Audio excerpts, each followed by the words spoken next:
आपने चीन की महान दीवार मतलब the great wall of China के बारे में तो सुना ही होगा, लेकिन क्या आपको पता है कि चाइना एक और दीवार बना रहा है जिसका नाम है द ग्रेट ग्रीन वॉल।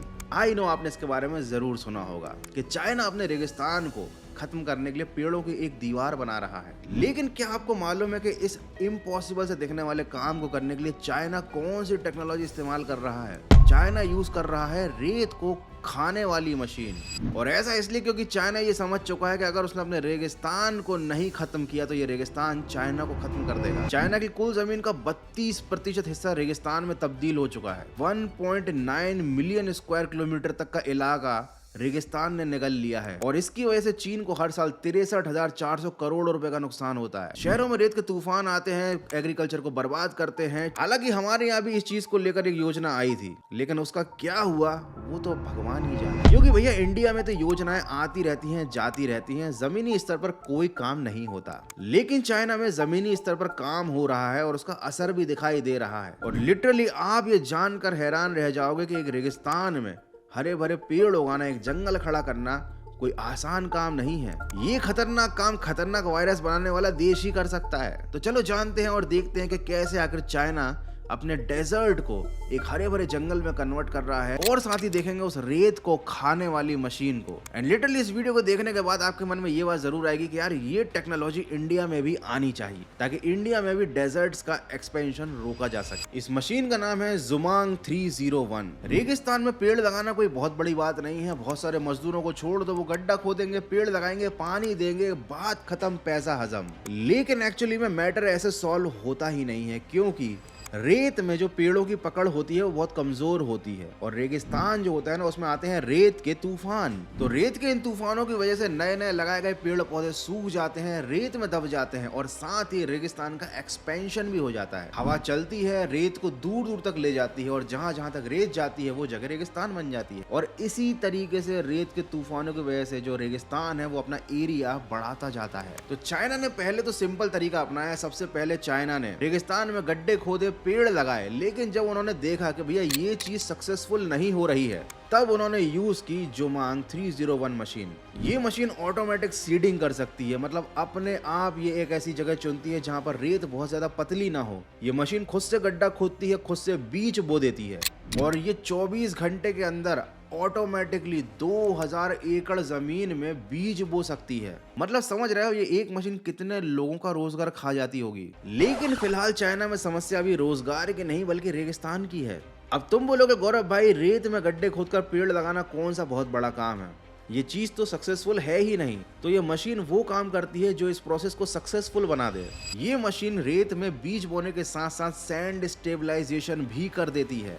ये खोदे गए गड्ढों में धान का भूसा, एक खास लिक्विड और सैंड फिक्सिंग केमिकल डालती है, जिससे रेत धीरे धीरे मिट्टी में तब्दील होने लगती है।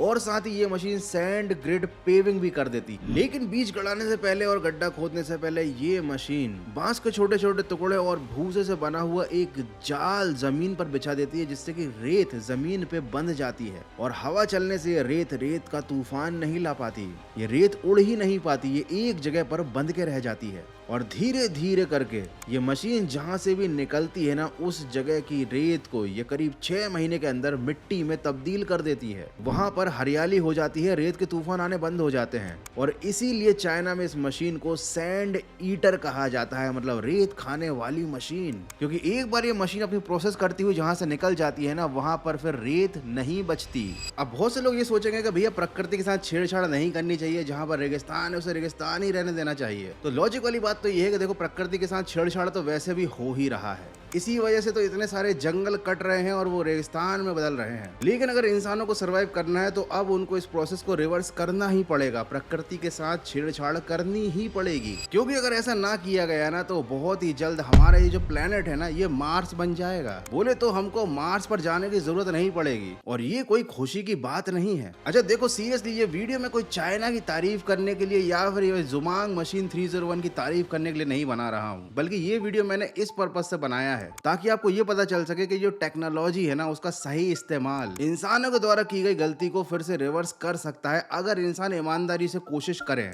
और चाइना अभी रेगिस्तान की इस मुसीबत से इतना ज्यादा जूझ रहा है कि उसको ईमानदारी से कोशिश करनी ही पड़ रही है। एक टाइम थे चाइना में गौरैया चिड़िया को मारने के लिए मिशन बनाया गया था। करोड़ों की संख्या में गौरैया चिड़िया को मारा गया था, क्योंकि चाइनीज लोगों ने ये दिमाग लगाया था कि ये जो गौरैया चिड़िया होती है ना, ये उनकी फसलों का कुछ प्रतिशत खा जाती है, उनको लॉस होता है। जब करोड़ों की संख्या में चाइनीज लोगों ने गौरैया चिड़िया को मार दिया तो उनको पता चला कि भाई उन्होंने तो बहुत बड़ी गड़बड़ कर दी है, क्योंकि गौरैया चिड़िया अनाज तो थोड़ा सा खाती थी, लेकिन उससे ज्यादा खाती थी अनाज को खराब करने वाली, फसलों को खराब करने वाली कीड़े की प्रजातियों को। और जब चिड़िया ही नहीं रही तो भैया फसलों का बंटा ढार हो गया, अकाल पड़ गया था चाइना में, क्योंकि भैया सारी फसलें कीड़ों ने बर्बाद कर दी थी। और अपनी इस गलती को रिवर्स करने के लिए चाइना ने फिर पूरी दुनिया भर से अलग अलग तरीके की प्रजाति की चिड़ियाओं को इम्पोर्ट किया, अपनी गलती को रिवर्स किया। सिमिलरली रेगिस्तान को जंगल में तब्दील करने के लिए केवल ये मशीन ही काफी नहीं है, इसके लिए चाइना को फिर से नेचर का ही सहारा लेना पड़ रहा है। इसके लिए चाइना सहारा ले रहा है खरगोशों का। लाखों की संख्या में खरगोश इंपोर्ट कराए गए हैं चाइना में, और जिस रेगिस्तानी जमीन पर यह मशीन चलाकर फसलें उगाई जाती है, मतलब पेड़ पौधे उगाए जाते हैं, वहां पर इन खरगोशों को भी छोड़ा जाता है, क्योंकि खरगोश जमीन में छेद करके बड़ी बड़ी सुरंगें बना देते हैं, जिसकी वजह से रेगिस्तान की रेत जो होती है वो उन गड्ढों में चली जाती है, वो उड़ती नहीं है। जो खरगोशों का मलमूत्र होता है उसमें नेचुरल यूरिया होता है, जिसकी वजह से रेगिस्तान में पेड़ों को उगाने के लिए हेल्पफुल नेचुरल एलिमेंट्स मिलते रहते हैं। ये खरगोश गड्ढे बनाते हैं और साथ ही साथ बीजों को नेचुरली फैलाते हैं, रेत को मिट्टी में कन्वर्ट करने में हेल्प करते हैं। और ये कोई नॉर्मल खरगोश नहीं है, ये है रेक्स प्रजाति के खरगोश। ये रेगिस्तान जैसी खतरनाक जगहों पर आराम से सरवाइव कर सकते हैं, इसीलिए चाइना ने इनको इंपोर्ट किया है स्पेशली। हालांकि एक जगह पर बहुत सारे खरगोश छोड़ने से ये खरगोश पेड़ पौधों को भी नुकसान पहुंचा सकते हैं, लेकिन अभी चाइना वालों के लिए मेन प्रॉब्लम है रेत को मिट्टी में कन्वर्ट करना, और उसके लिए वो किसी भी हद तक किसी भी टेक्नोलॉजी को अपनाने के लिए तैयार हैं। चाइना में रेगिस्तान में एक अलग ही इकोसिस्टम को डेवलप किया जा रहा है, क्योंकि चाइना का प्लान ये है कि भैया ये जो रेगिस्तान है ना, धीरे धीरे इसको जंगल में तब्दील किया जाएगा और इसके आसपास की जो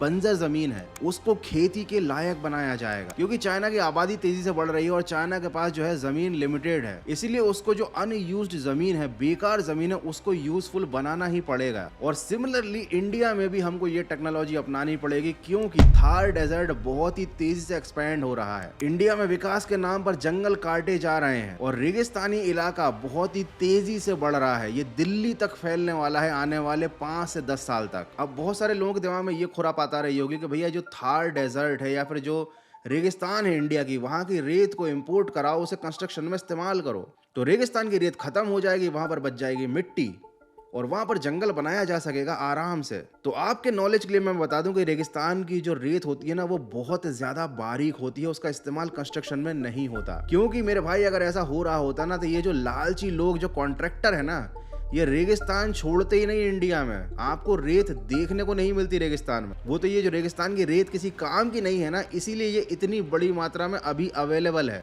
क्योंकि जो चीज इंसान के काम आती है इंसान उसको पूरी तरीके से निचोड़ लेता है। जैसे कि आप इंडिया में अरावली के जो पहाड़ और उसके जंगल है ना, उसी का एग्जाम्पल ले सकते हो। यहाँ पर इतनी ज्यादा अवैध माइनिंग होती है कि यहाँ जो अरावली के पर्वत श्रृंखला है, मतलब पहाड़ों की जो पूरी सीरीज थी, वो धीरे धीरे करके गायब होती जा रही है। वहाँ के जंगल गायब होते जा रहे हैं, और वो दिन दूर नहीं जब अरावली में जहाँ हरे भरे जंगल होते थे, वहाँ पर एक रेगिस्तान आपको देखने को मिले। और इसीलिए चाइना वाले जो काम कर रहे हैं ना, हो सकता है आने वाले 10-12 साल बाद इंडिया को भी ये काम करना पड़े मजबूरी में। हालांकि आपने बहुत सारे वीडियोस देखे होंगे, मैंने भी एक वीडियो बनाया था 1 साल पहले कि थार डेजर्ट के एक्सपेंशन को रोकने के लिए इंडिया भी एक ग्रीन वॉल प्रोजेक्ट पर काम कर रहा है। लेकिन अभी जब इंटरनेट पर इसके बारे में सर्च करते हैं तो कोई खास जानकारी नहीं मिलती, अभी कोई प्रोग्रेस के बारे में पता ही नहीं चलता कि भैया वो जो रेगिस्तान था उसका एक्सपेंशन कितना रोका गया है, कितने पेड़ वहां पर लगाए जा चुके हैं, और वो जो ग्रीन वॉल प्रोजेक्ट था उसका आखिर में हुआ क्या। एनीवेज, भारत या चाइना की टेक्निक को अपनाए या ना अपनाए, लेकिन अफ्रीका और दुबई वालों ने चाइना की इस टेक्नोलॉजी को देखकर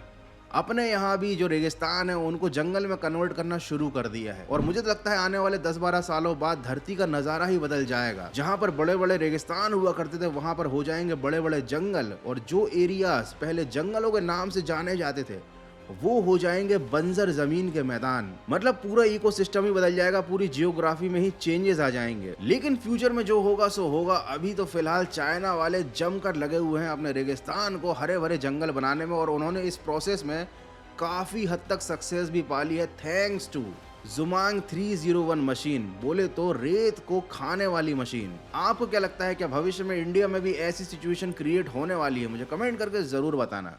और अगर आपको ये वीडियो देखकर थोड़ी सी भी नॉलेज मिली है या देखने में मजा आया इस वीडियो को, तो वीडियो को लाइक जरूर करना। और अगर आपको ऐसे वीडियोस देखना पसंद है तो चैनल को सब्सक्राइब कर लेना। और लिटरली इस वीडियो में रेत के बारे में बात करते करते मुझे बचपन के दिन याद आ गए। रेत इतनी बुरी चीज भी नहीं होती। रेत के ढेर पर बचपन में खेलने का जो मजा था उसे कोई चीज रिप्लेस नहीं कर सकती। अभी भी जब कहीं मैं रेत के बड़े बड़े ढेर देखता हूँ तो मेरा मन मचल जाता है उन पर खेलने के लिए, लेकिन क्या करूँ, मजबूरी है। अब ये काम मैं कर नहीं सकता। लेकिन क्या आप अभी भी ये काम करते हो, रेत पर खेलते हो, या फिर बचपन में आप खेला करते थे? ये भी मुझे कमेंट करके बताना है कि क्या आपको रेत में खेलने में मजा आता था। लिटरली मुझे तो लगता है कि पूरे यूट्यूब पर मैं अकेला इकलौता ऐसा यूट्यूबर हूँ जो इस टाइप की बातें अपने सब्सक्राइबर से करता है। एनीवे, यही तो वो बातें हैं जो हमें आपस में दिलों से जोड़ कर रखती हैं। तो चलो that's it for today. Video को यहीं पर खत्म करते हैं। तुम भी अपनी लाइफ में एंजॉय करो, मैं भी जा रहा हूँ अगले वीडियो की स्क्रिप्ट पर काम करने। मिलते हैं अगले एक और तगड़े वीडियो में।